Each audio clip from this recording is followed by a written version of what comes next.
भगवान सरलता से समझ लीजिए पिता के समान है। देवता दुकानदार है।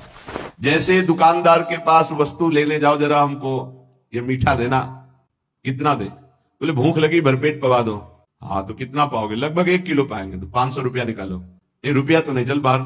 पिता के पास गए, भूख लगी है, ये पवा दो। तो वहां ये नहीं पूछेगा कि पैसा निकालो, क्योंकि बेटा है।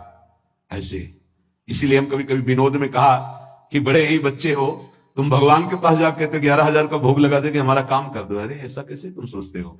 भगवान के चरणों में महालक्ष्मी उनके श्री चरणों को सहलाते हुए हृदय से लगाते रहते हैं। उन प्रभु को तुम कुछ चंद रुपए देकर के, घूस देकर काम कराना चाहते हो? अरे अपने पिता, अपने स्वामी, यदि मांग ही आई है तो सीधे मांगो ना। जैसे बालक अपने पिता से हट करके मांगता है, उसको उचित लगेगा दे देता है, नहीं झिड़क देता है, नहीं देंगे। तुम्हारे गंदे विचार हैं, तुम्हें पैसा देंगे, गंदगी में खर्चा कर दोगे, नहीं देंगे। भगवान पिता है, देवता दुकानदार है। पिता से अधिकार पूर्वक मांगा जाता है और दुकान में पैसे दे के लिया जाता है। पिता सदैव अपने बालक का हित चाहता है, ऐसे भगवान सदैव अपने शरण में आए हुए का हित चाहते हैं। ये बहुत कृपालु हैं। अगर उनसे मांगो भी तो उनके ऊपर छोड़ दो, जैसा आप चाहो वैसा करो प्रभु। मनुष्य चाहता है मैं कर्म करके इन्हीं भोगों को भोगूं। कृपा निधान भगवान ऐसा नहीं होने देते। तुम्हें मनुष्य शरीर मिला है मेरी प्राप्ति के लिए, जीवन मुक्त होने के लिए, तुम फिर फंसने वाली बात मांगते हो। इसीलिए भगवान जल्दी भोगों की, कामनाओं की बात नहीं सुनते।